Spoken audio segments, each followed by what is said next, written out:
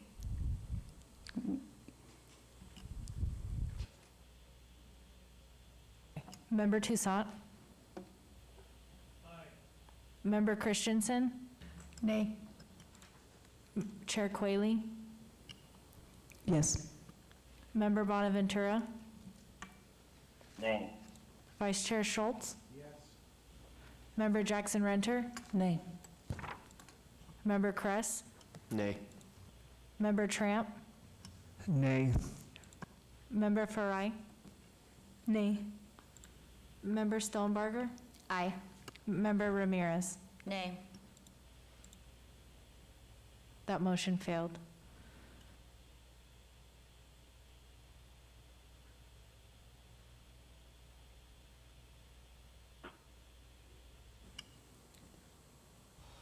Gail Kelly, Chair. Do we have another motion? Yep, Member Bonaventura, I move to deny McNeil Estates Neighborhood Association's application. Member Toussaint? Member Ramirez, I second. Hold on. Oh, Ramirez seconded. Okay, I'm sorry. Call for the vote. And again, the yes would be for the denial. Member Toussaint? Member Christensen? Yes. Chair Quayle? Nay. Member Bonaventura? Aye. Vice Chair Schultz? No. Member Jackson Renter? Yes. Member Kress? Yes. Member Tramp? Yes. Member Farai? Yes. Member Stonebarger? Nay. Member Ramirez? Aye. That motion passes.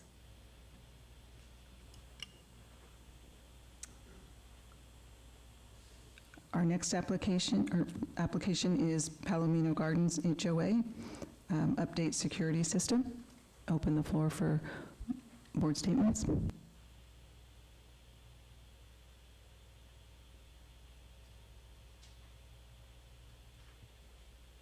Member Bonaventura, I really like this project. It enhances the public safety of the entire community and the surrounding area with the cameras facing outside the neighborhood. So I would be in support of this project.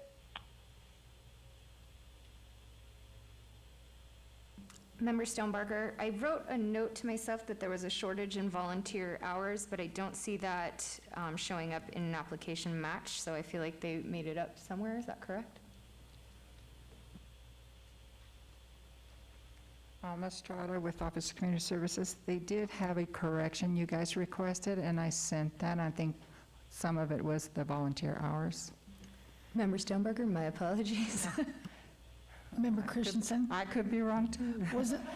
Wasn't this the application where each of the people also contributed $300 per household too?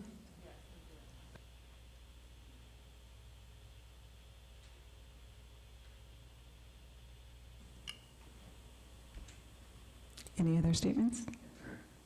Do we have a motion?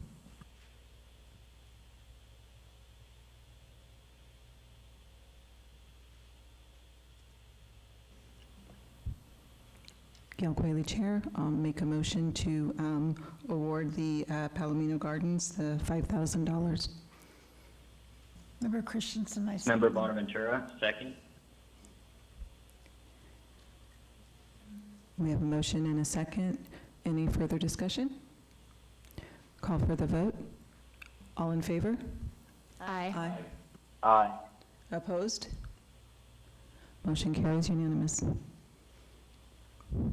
Next application, Rainbow Park Neighborhood Association, Ward 1, website and banner project. Again, open the floor for board statements.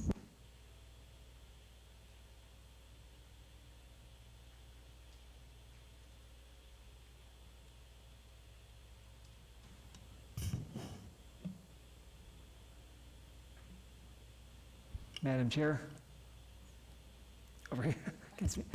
Matthew Tramp, Ward 1. At the beginning, I had some concerns about the cost of this, the amount of money that they're expecting for a cost of a website. Now, I do see that another neighborhood association used the same vendor and only paid $1,500. And being the rookie here, I mean, have you got, my question's mostly to the veteran ones. Have you granted this kind of money before for websites just for a neighborhood association or HOA, which? Gail Kelly, Chair, I'm just pulling up their worksheet. I believe that this is for a brand-new website, and the other one was for an update to an existing website, but I think that's why there's a big discrepancy. Member Bonaventura, yeah, that's what I recall. I had asked about the websites, and they had informed us that this is for a brand-new website, and that's the increase of cost where that's coming from.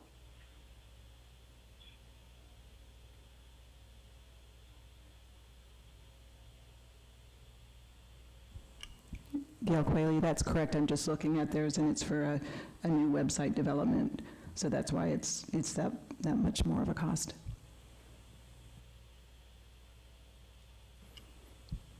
Gail Quayle, any further comments? Do we have a motion? Stoneberger, I move to approve the Rainbow Family Park Neighborhood Association project in the amount of $4,330. Is there a second? Second by Matthew Tramp, Ward 1. We have a motion and a second. Any further discussion? Call for the vote. All in favor?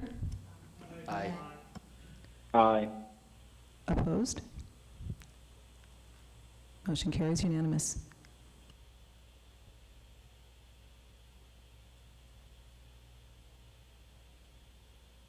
He just left. I don't know if Member Schultz left. I don't know if just let him, okay. Let's go on. Okay. I just want to make sure I'm not, we don't have to go backwards.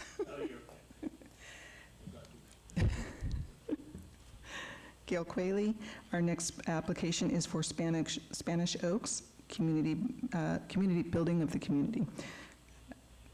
And I'll open the floor for board comments. Member, so with this one, along with the community events, as I stated earlier, with COVID and the fiscal issues we have, this one is an HOA, and I asked, or someone had asked when they were presenting, and they had informed us that they already had a 8,000. So that even adds to. Chance, we didn't hear you cut out. Could you repeat? Can you hear me? Now we can. So if you could just repeat that last statement, please. Thank you. They had mentioned that they had an $8,000 social committee budget for these types of events already. And so with those in consideration, I would not be in favor of this project.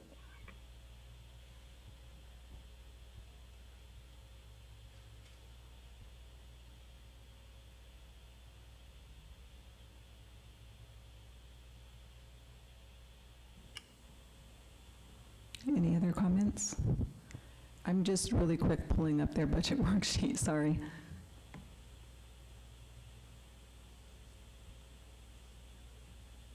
Member David Kress, I'm in favor of the communication part with the newsletter, but the party, I would not be in favor of that.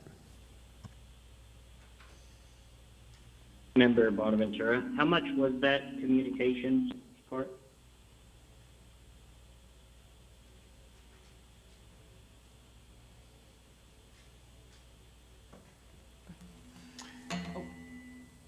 Larry Schultz, Vice Chair.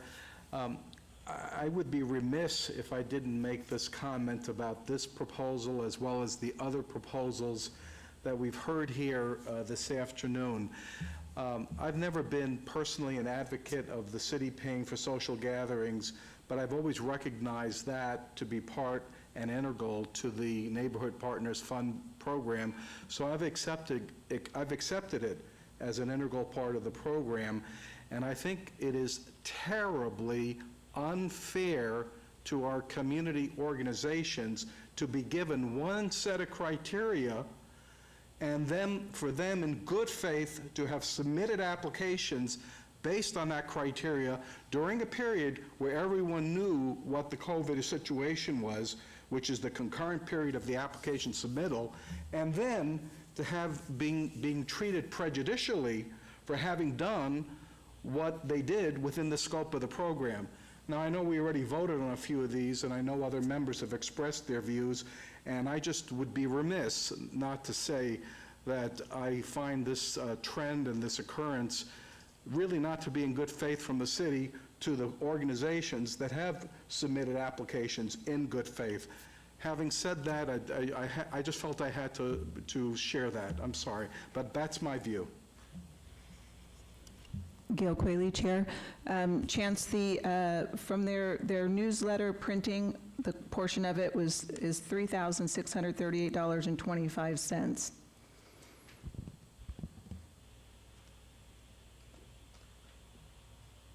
Gail Kelly, Chair. Any further comments? Yes, sorry. Member Autoventura. So yeah, now I'm recalling.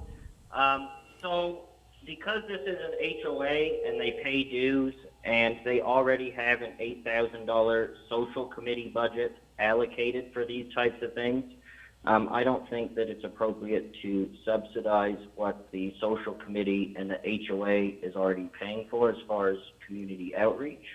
And I would like to clarify that I do understand that things have changed, and I know these applicants have submitted prior to all these events. But unfortunately, with the best interests of the entire city, who we are the stewards of their tax dollars, it's fiscally responsible to make sure that these funds are going to things that are going to benefit the community, of which is an improvement and not something that is already being paid for by the HOA. Gail Kelly, any other comments? Member Susie Farray, I wanted to add on to his point in regards to the gatherings. Unfortunately, we don't see an end in sight, so we can't assume that everything will be better by April, so I don't agree with giving the money out for this fiscal year.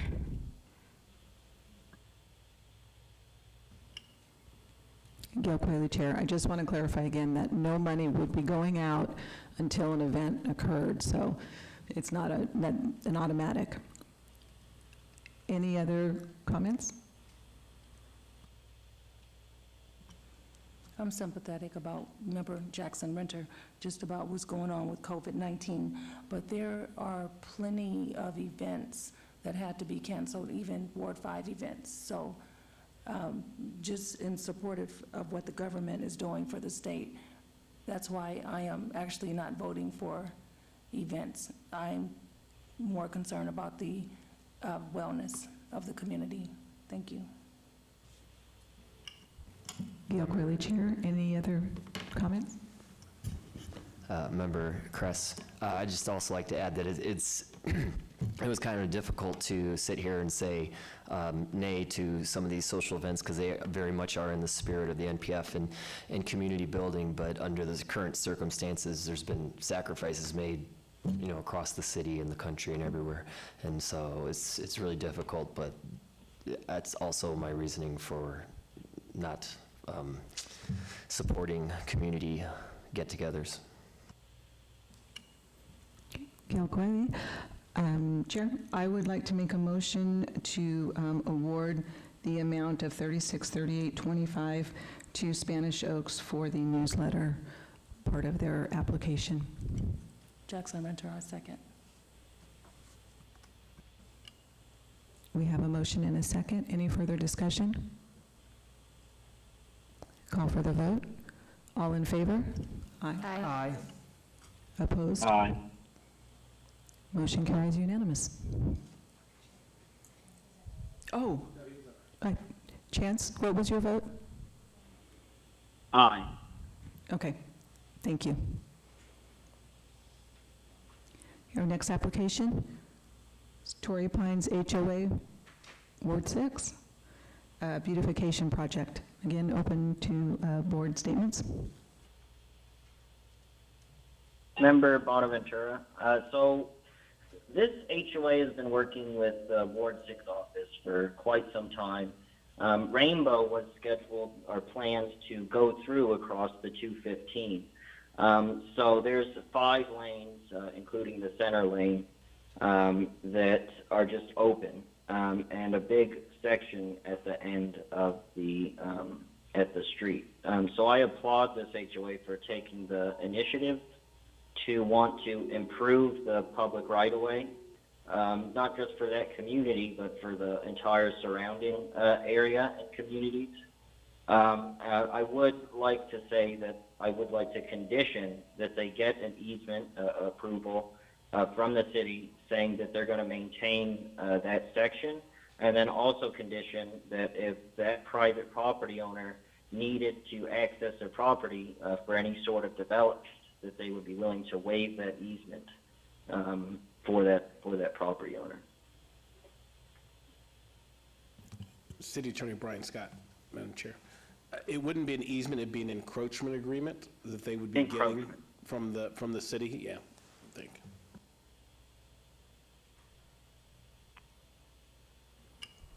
Any other statements, comments? Do we have a motion? Member Bonaventura, I move to approve $5,000 for Torrey Pine Estates HOA under the condition that they get an encroachment agreement from the city, and under the condition that they will maintain the encroachment until such time as it needs to be removed for access by the private property owner or the city. Stoneberger, second. We have a motion and a second. Any further discussion? Call for the vote. All in favor? Aye. Aye. Opposed? Motion carries unanimous. And our final applicant, Turning Point. So again, open the floor for board statement. Larry Schultz, Vice Chair. So Turning Point was asked to provide greater detail to the proposal, but I think what they did is they provided a supplemental proposal for the rock, but no detail for the original proposal. Is that what I understand? Is that understood correctly, staff? Almost out of Harvest Community Services, that's what they submitted. Yeah. I don't know. Larry Schultz, Vice Chair. Just for the record, I think their documentation on the details of their cost is still not all together. I mean, the project seems to be right, but the documentation doesn't seem to be right or detailed enough for the vendor cost.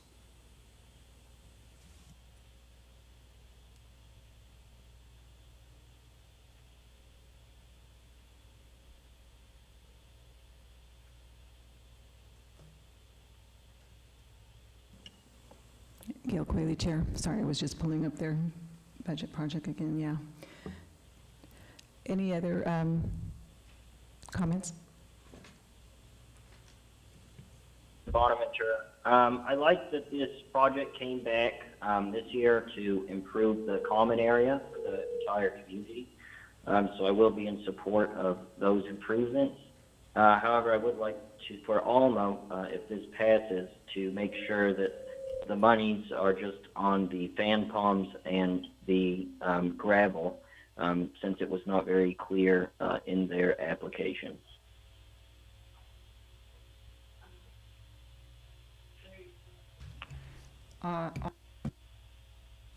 Sorry. Alma with Office of Community Services. Can you repeat that again, Chance? You want it for the gravel and what else? If you could make sure, if this passes, this project, to make sure that the monies being spent are just on the fan palms and the gravel. Okay, thank you. Gail Kelly, Chair. In pulling it up, their vendor cost sheet doesn't have the things, but their actual, documentation from Green Environmental Ground that's doing the work, it does have just the trees and the fan palms and refreshed granite to match existing. So it is just the palms and the granite, that is the work for $5,000. So they didn't transfer it to the worksheet, but their vendor sheet does support the $5,000. Larry Schultz, Vice Chair. They have one sheet that was submitted contemporaneously with the application for $5,000, but doesn't detail any of the elements of that cost. Then they submitted a supplemental vendor proposal for $2,500 for rock, but again, it's not in any format of breakdown. So I'm not saying I oppose the project, I'm just saying that staff probably needs to work with this entity and make sure that we get detailed numbers to work with, because it just sounded to me like just a big bucket of money as opposed to something that was tied to specific elements, line items. There was a lack of line items in the proposal. Gail, do you see line items there, or did I miss it? Well, I'm just pulling up something again close. Alma Estrada with Office of Community Services. Just to let you know, Larry, when they send the invoice, that's when they put the description of everything I'm going to be paying for, and that's what I look at. That's good. It's just that in terms of the quality of their application, other submitters or other entities did submit detailed line item vendor proposals, whereas this entity, just when I saw a proposal that said $5,000 flat amount and the maximum you can get from the board is $5,000, it sort of sent off red flags to me because the numbers were just identical. It was almost like somebody said, oh, they give out $5,000, put $5,000 on your proposal. It just didn't seem right. And I know you're going to monitor this carefully, but in terms of the original application submittal, the quality of their submittal was not at the level of other submittals that had detailed line items. Gail Kelly, Chair. Just the vendor cost estimate sheet does list the Mediterranean palms and the decorative desert rocks separately.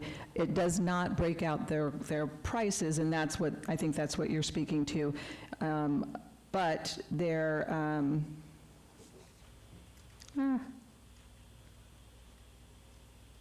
sheet from Green Environmental Landscaping does.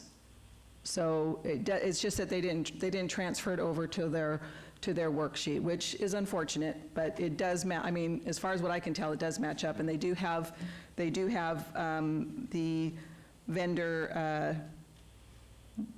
quote that matches that 5,000.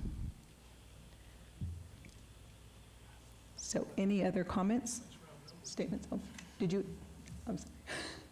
Did you have something great? No? Oh, okay. We're almost done. Okay, no other discussion? Do we have a motion?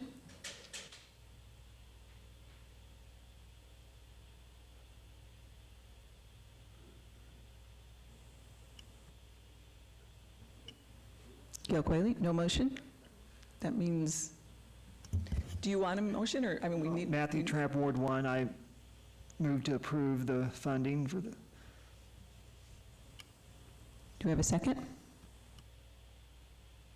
Member Christensen. Autoventura, second.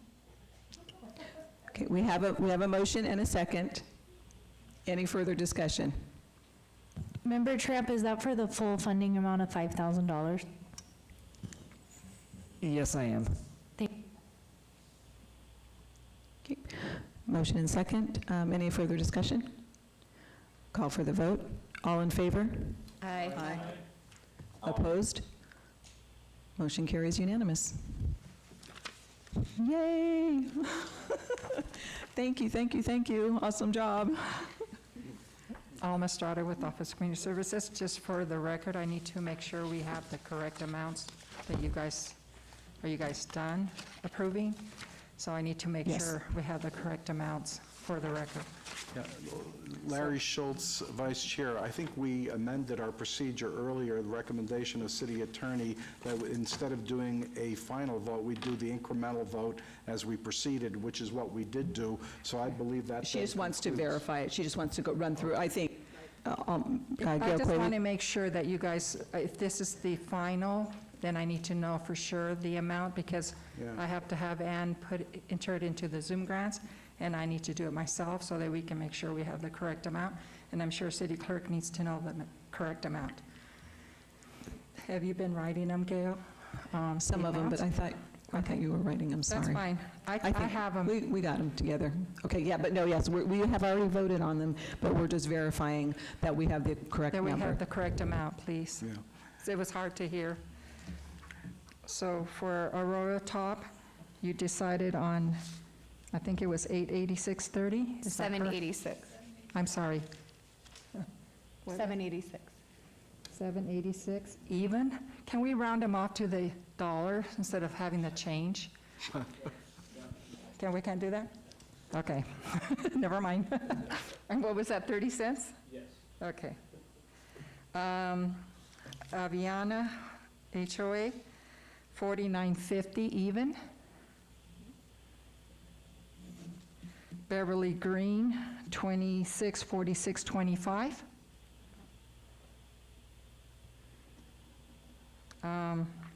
Buffalo Coalition, 5,000. Crestwood Neighborhood Association, 49.96 even. Desert Shores Racquet Club, denied. El Camino Community Association, 3577.75.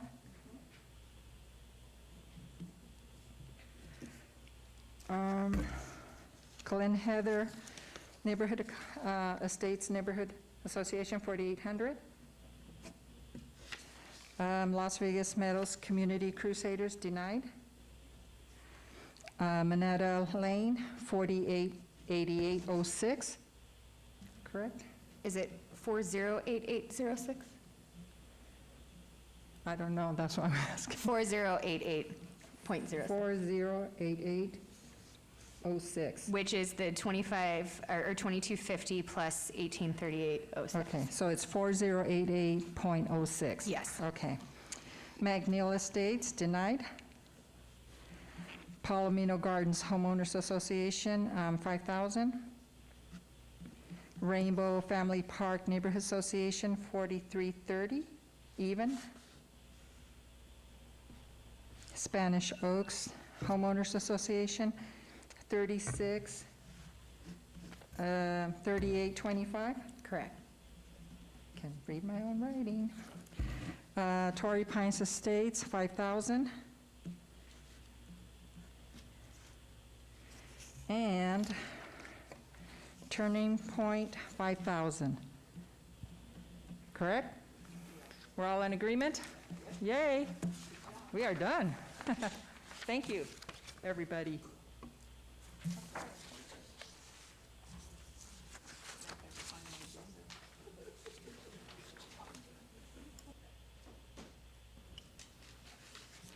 Gail Kelly, Chair. Moving on the agenda, item 6, discussion for possible action on recommendations to amend the application process or documents used for the annual Neighborhood Partners Fund program cycle. So if there's anything that you would recommend for Alma's team for next year, this is a time to kind of speak to that. I have one thing that I think that you did a really good job this year, Alma, cleaning up applications and eliminating some things, and I think it was a lot more understandable, so I think that's really good. Some people, unfortunately, still submitted an old application, or an old piece of an application. I don't even know where they found it, but they did. And I don't know if this is possible or legal, so I guess it'll be you.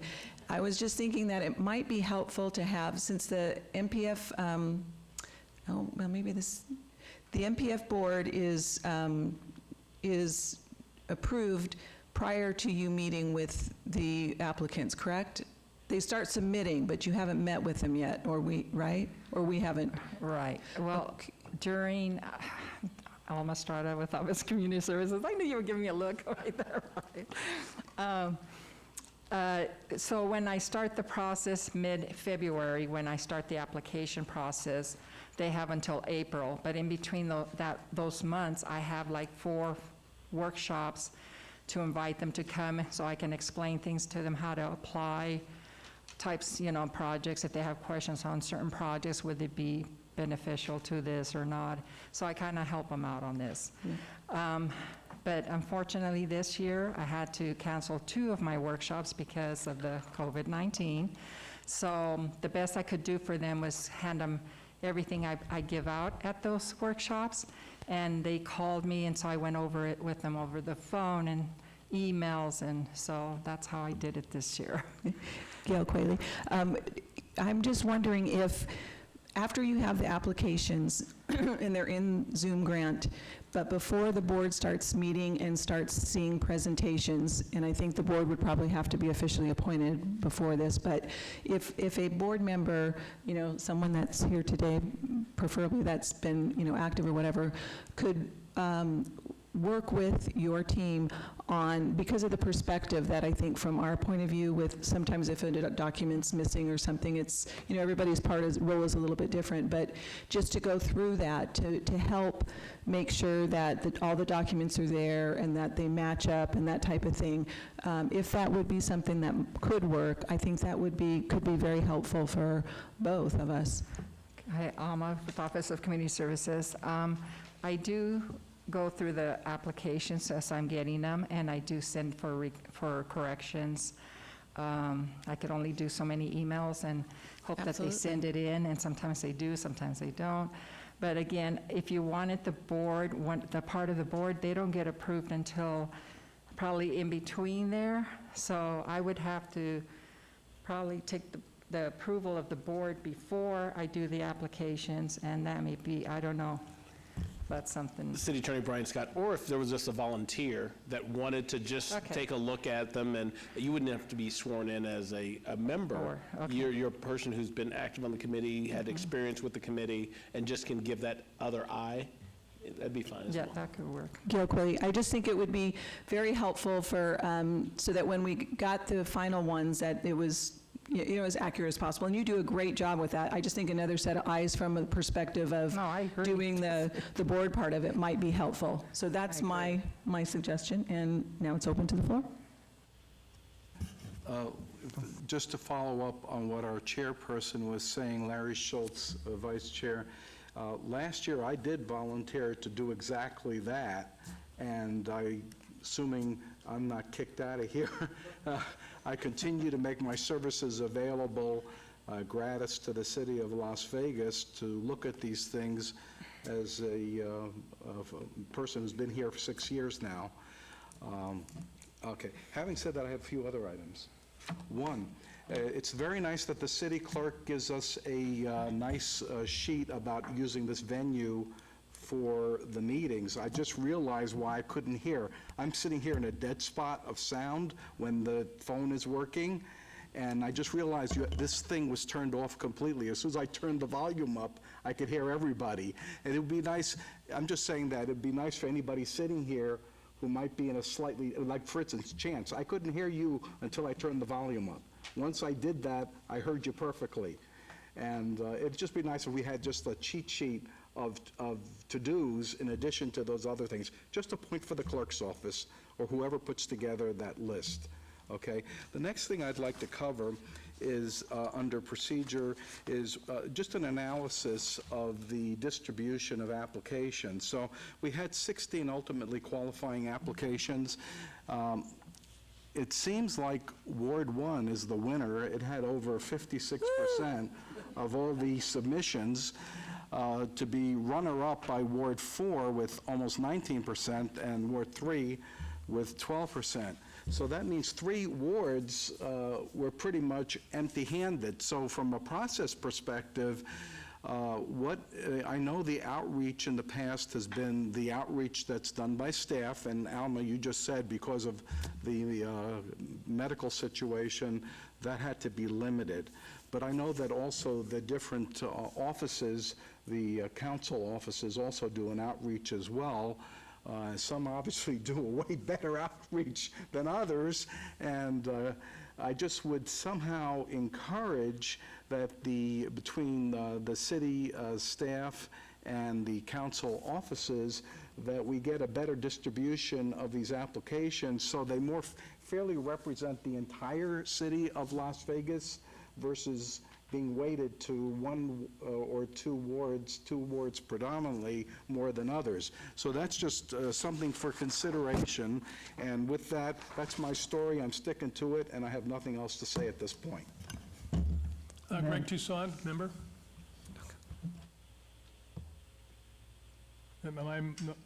Okay, thank you.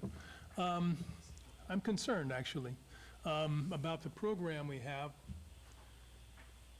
because we sort of changed the ground rules for how we decide on what is a acceptable or valuable project and what is not.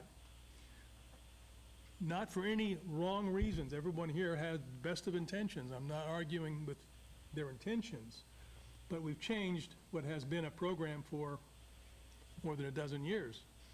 And one of the things was, we want to get the community people together and doing something, and that's an expensive proposition for HOAs, and more expensive for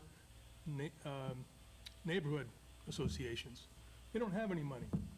So those kind of social events bring neighbors together. They're valuable. They're important to HOAs. And yes, some of them might have plenty of money for that project if they weren't given the money. But then other things don't get paid. An HOA is not a pool of money sitting there waiting to be spent, as most people think. And so you have a budget, it's a fixed budget, and you go with that. So if you can't get their view is that they can't get this, then they'll fund something else. They'll do something else. But I think social activities are critical activities in building communities, not just physically, but in a sense of human contact. And there's not enough human contact in our HOAs today, because HOAs can't afford to do all these events. Most of the events that we went through were events that were celebrating the success of something else. That should be supported. If it's just let's all have a dance with nothing else going on, I agree. That's not necessarily the most valuable project in the world. But we have changed the ground rules here substantially, and maybe part of it is because of the city's budget. And I can understand that, but I don't think I came here with the concern about the city's budget in the same way that others, maybe some who work for the city, might have. So I'm concerned, how will the people who have applied for grants in the past successfully, now suddenly I didn't get anything?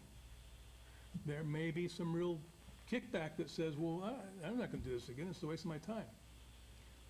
So I just want to raise that issue. I'm not sure it does anything to change anything, but I do have a feeling that we have maybe let some people down, because I suspect that they were encouraged to have social activities in order to add to their fund. And so that, in that regard, then they've been misled. So I'm unhappy with the fact that I think we went down a road without ever planning to go down it together. And those are my words. Thank you. Matthew Tramp, Ward 1. My only request is, when applicants come in, that maybe we have some kind of a transparency clause, that when they have a vendor that they're presenting with their application, that there's some transparency whether or not that vendor is a member of the neighborhood So we are avoiding conflicts of interest where we aren't seeing these neighborhood associations trying to use projects to help a fellow neighbor's business enhancement. I'm not saying that we have to reject it just because they're in the neighborhood, but I do think we need some transparency. We need to know whether that vendor lives in the neighborhood association for that particular grant too. And also, I'd like to maybe see when these people come in to present that they show us that they made competitive bids for vendor projects too. So that's one of my only little thing that probably learning after being my first year here, so. Member, I'd like to agree with that. That was my one concern, is that we require all applicants who are using a vendor to get at least 2 quotes from different vendors.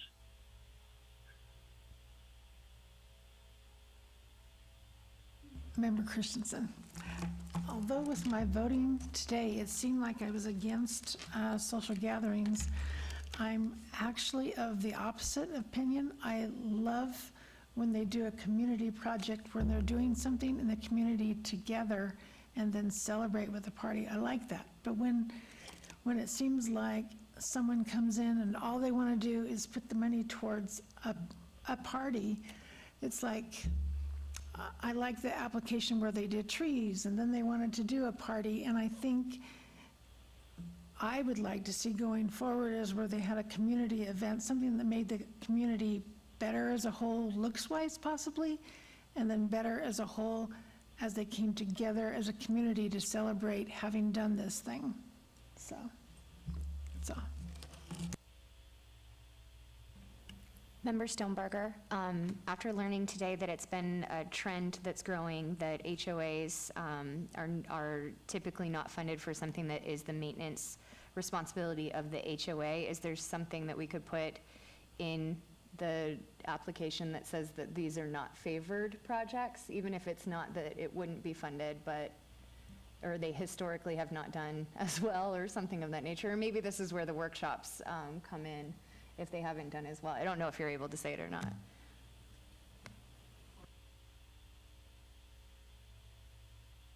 City Attorney Brian Scott, I think you can put which projects would not bear consideration. You know, certain projects you know that will not be considered.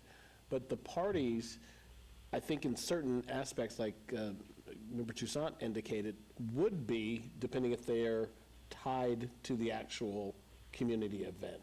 So I think Alma does have a list of those projects that they definitely will not fund, but then you can just indicate that if you're gonna have a party, make sure that it bears some nexus to the actual event. Maybe it's a wrap-up event or some type of event that makes it more than just a party. Gail Kelly.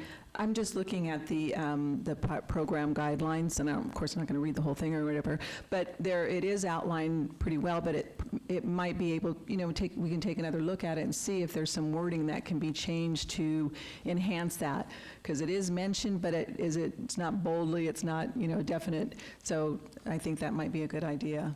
But the guidelines are pretty good with what you can and what you can't do and stuff, but maybe some wording or adding would be helpful.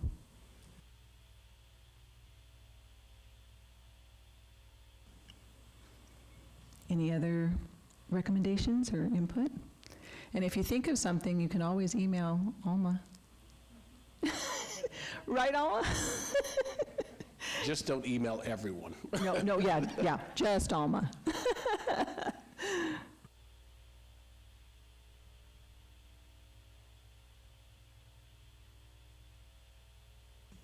Hi, Member Jackson Renter again.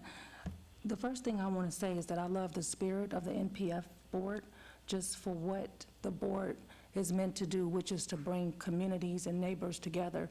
A lot of us live in communities, basically garage communities, including myself, where we just sort of pull in a driveway, roll up the garage, roll it down, and we don't really get out and know our neighbors. So I do love the spirit of this board. And while I feel awful about having to vote against items that basically had a social component, I'm hopeful that next year we'll just be in a better place, so we can bring some of these social events back.